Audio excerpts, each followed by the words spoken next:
ఓం శ్రీ గురుభ్యో నమ. ఓం శ్రీ మాత్రే నమ.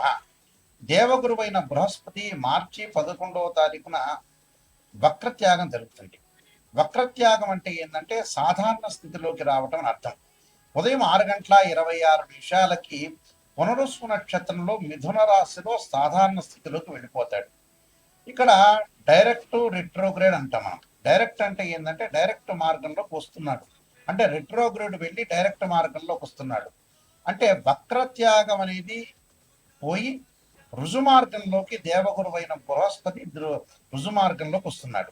ఇక్కడ గురువు సంతానకారకుడు, అలానే విద్యాకారకుడు, భాగ్యకారకుడు, లాభకారకుడు, యశస్సుని, కీర్తిని, విద్యని, ఫైనాన్షియల్ పరంగా గ్రోత్ చేసే కారకత్వాన్ని వహించే గ్రహం ఏమిటి అంటే గురువు అని అర్థం. ఈ దేవగురువు అయిన బృహస్పతి మొన్నటి వరకు కూడా వక్రస్థితిలో ఉన్నాడు. ఈ వక్రస్థితిలో మార్చి 11వ తారీఖున వక్రస్థితి నుంచి వెళ్ళి సాధారణ స్థితిలోకి వస్తున్నాడు. సాధారణ స్థితిలోకి వచ్చినప్పుడు మరి ద్వాదశ రాశుల వాళ్ళకి ఎలాంటి ఫలితాలు జరగబోతున్నాయి అంటే, ముఖ్యంగా ప్రధానంగా అన్ని గ్రహాల్లో ముఖ్యమైన గ్రహం ఏమిటి అంటే గురువు. అందువల్ల పాత రోజుల్లో మనకి గురుబలం ఉందా అని చూసేవాడు. అంటే వివాహానికి కానీ, అలానే సంతానానికి కానీ, ద్వితీయ భావకారకుడైన అంటే ద్వితీయ భావకారకుడు, పంచమ భావకారకుడు, అలానే భాగ్యభావకారకుడు, లాభభావకారకుడైన గురువు ఏ విధంగా ఉండబోతున్నాడు అంటే, ఆర్థిక స్థితిగతులు మెరుగుపరచబోతున్నారా, సంతానం కలగబోతుందా, వివాహం కలుగుతుందా, కుటుంబ పరంగా చిక్కులు అనేవి ఎలా ఉండబోతున్నాయి, చిక్కులు ఉంటాయా, విడిపోతాయా, ఇవన్నీ కూడా దేవగురు అయిన బృహస్పతి ద్వారానే మనకు తెలుస్తుంది. ఇవన్నీ కూడా గోచారరీత్యా ఫలితాలని చెప్పబోతున్నాం. అంటే ఇవన్నీ కూడా గోచారరీత్యా మనం తెలుసుకుంటే మనకి ఎలాంటి మన పరిహారాలు చేసుకోవాలి, ఏ విధంగా వెళ్ళాలనేది మన నిర్ణయం ఖచ్చితంగా తీసుకోవచ్చు. ముఖ్యంగా ద్వాదశ రాశుల వాళ్ళందరికీ కూడా గురువు ఎలాంటి ఫలితాన్ని ఇవ్వబోతున్నాడో మనం ఒకసారి తెలుసుకుందాం. కన్యారాశి కన్యారాశి వారికి ఏ విధంగా ఉండబోతుంది అంటే, చతుర్థాధిపతి సప్తమాధిపతి అయిన గురువు దశమ స్థానంలో ఉండటం వల్ల అనేకమైన లాభాలు కలుగుతాయి. అంటే వృత్తిపరంగా లాభం కలుగుతుంది, కానీ వృత్తిపరంగా కొన్ని ఆటంకాలు కలగకుండా చూసుకోవాలి. అంటే వృత్తి ఉద్యోగ రంగాల్లో కూడా కొంత అభివృద్ధి ఉంటుంది. నిరుద్యోగులకి మంచి అవకాశాలు రావు. విద్యార్థులు అధిక శ్రమ పడితేనే కానీ వాళ్ళకి కష్టానికి తగ్గ ఫలితం రాదు. ప్రైవేట్ ఎంప్లాయీలు కూడా అతి కష్టపడితేనే వాళ్ళకి శ్రమకు తగ్గట్టుగా గుర్తింపు వచ్చే అవకాశం ఉంటుంది. వివాహాలు శుభ కార్యక్రమాలు వాయిదా పడటం జరుగుతుంది. వాయిదాతో పాటు ప్రతి పనిలో కూడా కొంత ఆలస్యం జరుగుతుంది. ఆలస్యం జరగకుండా చూసుకోండి. అంటే దశమంలో గురువు ఉంటే వృత్తిపరంగా అనుకూలంగా ఉంటుంది. అంటే ఏ వ్యాపారం చేయాలన్నా ఆలోచన కలగదు, ఏ వ్యాపారం చేయాలన్నా కూడా జాయింట్ వ్యాపారులు, జాయింట్ దారులు ఎవరూ రాకపోవటం, జాయింట్ దారులతో డిస్ప్యూట్ జరిగే అవకాశం ఉండటం, అలానే వివాహ శుభ కార్యక్రమాలు అనేది అమ్మాయి అబ్బాయిని చూస్తున్నా కూడా వాయిదా పడే అవకాశాలు ఎక్కువ ఉంటాయి. అంటే అన్ని లేటు జరిగే అవకాశాలు ఎక్కువ ఉంటాయి. ప్రధానంగా వీళ్ళకి వృత్తిపరంగా ఇబ్బందులు అనేవి ఎక్కువ వస్తాయి. వాళ్ళు బిజినెస్ చేస్తున్నా, వ్యాపారం చేస్తున్నా, చిరు వ్యాపారులు అనుకోవచ్చు. అంటే చిరు వ్యాపారులు అంటే చిన్న చిన్న వ్యాపారం చేస్తున్నాడు, ఉద్యోగం చేస్తున్నా, వ్యాపారం చేస్తున్నా, ఏదైనా కూడా కొన్ని ఇబ్బందులు కలిగే అవకాశాలు ఎక్కువ ఉంటాయి. అలాంటి ఇబ్బందులు రాకుండా ఎవరికి కూడా డబ్బులు ట్రాన్సాక్షన్ చేయొద్దండి, ఎవరికి కూడా ఇవ్వద్దండి. అలానే అవసరాన్ని బట్టి చూసుకోవాలి. అన్నోన్ పర్సన్స్ కి ఎవరికైతే ఉంటుందో వాళ్ళకి ఎలాంటివి ఇవ్వకుండా ఉండటం మంచిది. అలానే భార్య పిల్లలకి ఇవ్వద్దని కాదు, తెలిసి తెలియని వాళ్ళకి ఎవరైతే ఉంటారో, తెలియని వ్యక్తులు ఎవరైతే ఉంటారో అలాంటి వాళ్ళకి ఇవ్వకుండా ఉండటం మంచిది. అధిక ఖర్చులు తగ్గించుకోండి, పొదుపులు పాటించండి. ఎంత వస్తుందంటే అంత ఖర్చు చేసుకోవాలి. మనం దేని ఖర్చు పెట్టాలో దాన్ని ఖర్చు పెట్టుకొని ముందుకెళ్ళటమే చాలా మంచిది. కాబట్టి వీళ్ళు తప్పకుండా కొన్ని పరిహారాలను చేసుకుని, ఆ పరిహారాల్లో శనగల దానంతో పాటు బృహస్పతి దేవగురువైన బృహస్పతికి చెరుకు రసంతో, పండ్ల రసంతో అభిషేకం చేయాలి గురువారం రోజున. గురు హోర ఉంటుంది, ప్రాతకాలంలో వచ్చే గురుహోర అంటారు. ఆ గురుహోరలో తప్పకుండా ఏదైతే మనకు మార్చి 11 నుంచి జూన్ 1వ తారీఖు వచ్చే ప్రతి గురువారం రోజున మీరు అభిషేకం చేయడం చాలా మంచిది. అభిషేకం చేయడం, శనగలు దానం చేయటం వల్ల మీకు మంచి జరిగే అవకాశాలు ఖచ్చితంగా ఉంటాయి. ఈ గురువు వల్ల ఈ గోచారీత్యా మనకి గురుగ్రహం అనేది సంవత్సర కాలం పాటు ఉంటుంది. ఒక రాశి నుంచి మరో రాశికి మారుతుంది. గురువు అనుకూలంగా ఉండటమేనే ప్రధానమైన విషయం. ఏమిటంటే అన్ని గ్రహాల్లో ప్రాధాన్యత సంతరించుకున్న గ్రహం ఏంటంటే గురువు.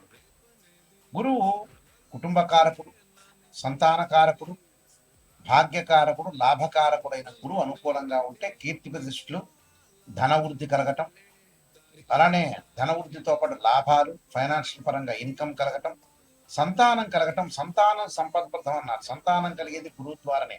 కుటుంబ పరంగా ఇబ్బందులు లేకుండా ఉండటం, కుటుంబ పరంగా అన్ని కూడా అనుకూలంగా ఉండాలంటే గురువు అనుకూలంగా ఉండాలని అర్థం.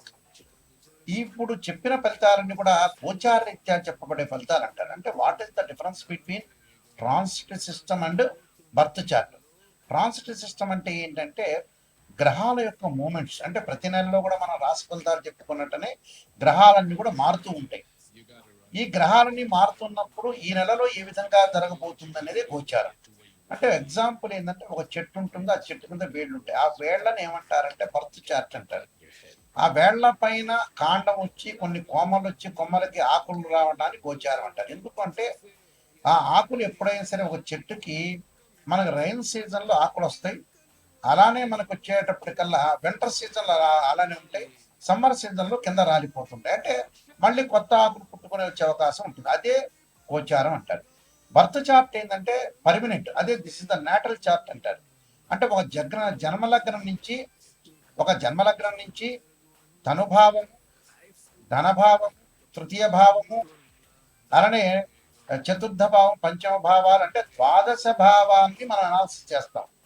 ఉదాహరణకి తనుభావానికి రవేధిపతి, ద్వితీయ భావానికి గురువు, అలానే తృతీయ భావానికి కుజుడు, చతుర్థ భావానికి చంద్రుడు, పంచమ భావానికి గురువు, అలానే షష్టమ భావానికి కుజుడు, సప్తమ భావానికి వచ్చేటప్పటికల్లా శుక్రుడు, అష్టమ భావానికి శని. ఇలా మనం లెక్క వేసుకుంటాం. లెక్క వేసుకున్నప్పుడు గురువు ద్వితీయ భావానికి కారకుడవుతాడు, అలానే పంచమ భావ కారకుడు అవుతాడు, లాభభావ కారకుడు కూడా, భాగ్యానికి సంబంధించిన భావకారకుడు కూడా గురువు. అంటే అన్ని గ్రహాల్లో అతి ప్రాధాన్యం కలిగిన గ్రహం ఏమిటి అని అంటే గురువే. ఈ గురువు ఎలా ఉన్నాడు జాతకరీత్యా మనం తప్పకుండా చూసుకోవాలి. గురువు యొక్క రిజల్ట్స్ ఎలా ఉండబోతుందో చూసుకోవాలి. ప్రధానంగా గురువు కొన్ని నక్షత్రాల్లో ఉండదు. అవేమిటి? అశ్విని, మఖ, మూల, ఆరుద్ర, స్వాతి, శతభిషము, దానితో పాటు పుష్యమి, అనురాధ, ఉత్తరాభాద్ర నక్షత్రంలో ఉండకూడదు. జన్మలగ్నం నుంచి 6, 8, 12 స్థానాల్లో గురువు ఉండకూడదు. గురువు రాహుతో గాని, కేతువుతో గాని, శనితో గాని కలిసి ఉండకూడదు. ఈయన నేను చెప్పే నక్షత్రాల్లో కూడా ఉండకపోవడం అనేది చాలా మంచిది. అయితే ఇవన్నీ కూడా ఏమిటంటే బర్త్ చార్ట్ అనుసరించేవి. గోచారరీత్యా 2, 5, 7, 9, 11 స్థానాల్లో గురువు ఉంటే మంచివాడు గోచార పరంగా. బర్త్ చార్ట్కి సంబంధించిన కండిషన్స్ వేరు, అలానే గోచారానికి సంబంధించిన కండిషన్స్ వేరు. గోచార పరంగా మనకు 2, 5, 7, 9, 11 స్థానాలు గురువు ఉంటే మంచివాడు. మిగతా స్థానాల్లో ఉంటే మిశ్రమైన ఫలితాలు ఉంటాయి. బర్త్ చార్ట్ను అనుసరించి మటుకు వేరే విధంగా ఉంటుంది. కాబట్టి ఇక్కడ గురువు ఎలా ఉంటున్నాడు అంటే బర్త్ చార్ట్లో ఒక రకంగా, గోచార రకంగా వేరే రకంగా ఉంటుంది. అయితే ఇది కన్ఫ్యూజ్ పడకుండా ఏ స్థానాల్లో ఉన్నారు, ఏ విధంగా ఉండబోతున్నారు, మనకి ఎలాంటి ఫలితాలు వస్తాయి అనేది ఆలోచించేది. అంటే ఇక్కడ కన్ఫ్యూజ్ ఏమీ లేదు. బర్త్ చార్ట్లో ఒక రకంగా నియమాలు ఉంటాయి, గోచార రీత్యా వేరే రకంగా నియమాలు ఉంటాయి. ఇప్పుడు మనం గోచారం ప్రకారంగా చెప్పుకుంటున్నాం కాబట్టి 2, 5, 7, 9, 11 స్థానాల్లో ఉంటే గురువు మంచివాడు, మిగతా స్థానాల్లో ఉంటే మంచివాడు కాదు అని అర్థం. ఇలాంటివన్నీ కూడా ఎప్పుడు కూడా జాతకాన్ని చెప్పించుకునేటప్పుడు నెగిటివ్ అనేది చెప్పించుకోవాలి. నెగిటివ్ పాజిటివ్ రెండుగా చూసుకోవాలి. నెగిటివ్ ఏదైనా ఉంటే దాన్ని పాజిటివ్గా చేసుకోవాలి. అంతా పాజిటివ్ అనేది ఆలోచన చేయొద్దండి. ఇప్పుడు ఎందుకంటే ఒక ఆస్ట్రాలజర్ని అప్రోచ్ అయ్యేటప్పుడు నెగిటివ్ పాజిటివ్ రెండు ఉంటాయి. గురువు గారు పాజిటివ్ని చెప్పాలని ఆలోచన చేయొద్దండి. నెగిటివ్లో వచ్చి మనం పాజిటివ్ జరిగే అవకాశాలు ఖచ్చితంగా ఉంటాయి. కాబట్టి భయభ్రాంతులు చెందాల్సిన పని ఏం లేదు. నేను నెంబర్ ఆఫ్ ఆస్ట్రాలజీ బుక్స్ రాశాను. కాలసర్పయోగము, కాలసర్పయోగ చంద్రిక, రాహుకేతులు, ఛాయాగ్రహాలు, పుత్రగణప్తి వ్రతము, స్వప్నశాస్త్ర ఫలదీపిక, అలానే బృహత్ పరిహార సింధు, దాంతోపాటు సర్వదేవతా గోత్రులు ప్రవర్లు పార్ట్ 1, పార్ట్ 2 ఒకటి, అలానే మీకు నవగ్రహాలకి పారాయణం చేసుకునే స్తోత్రాలు, దశమహావిద్యలకు సంబంధించిన అమ్మవారి యొక్క పారాయణం చేసుకోవటం, అలానే బృహత్ పరిహార సింధు, ప్రొడక్షన్ ఆఫ్ ఆస్ట్రాలజీ అనే నెంబర్ ఆఫ్ ఆస్ట్రాలజీ బుక్స్ రాశాను. మీరు www.nayakanti.com చూడండి, www.nayakanti.in చూడండి. ఈ బుక్స్ అన్ని కూడా రాజమండ్రి వారి యొక్క మోహన్ పబ్లికేషన్ వారికి దగ్గర దొరుకుతాయి, రాజమండ్రి వాళ్ళ దగ్గర. అలానే నా దగ్గర కూడా ఈ బుక్స్ అనేవి దొరుకుతాయి. తప్పకుండా నిజాన్ని తెలుసుకోవడానికి మాత్రమే నాకు ఫోన్ చేయండి. ఎప్పుడు కూడా మన లైఫ్ని ఎప్పుడు కూడా మనం మోసం చేసుకోకూడదు. మనం మోసం చేసుకున్న వ్యక్తులు అవుతాం. కాబట్టి తప్పకుండా మీరు చాలా జాగ్రత్తగా ఆలోచన చేసి గురువు ఎలా ఉన్నాడు, గురువు బలం ఎలా ఉండబోతుంది, ఏ విధంగా ఉండబోతుంది అనేది మీరు ఖచ్చితంగా తెలుసుకోండి. మీ అందరికీ కూడా శ్రీ పరమేశ్వరుడి యొక్క కరుణాకటాక్షం అనేది ఉండాలని ఆశిస్తూ సర్వేజన శుభాభవం.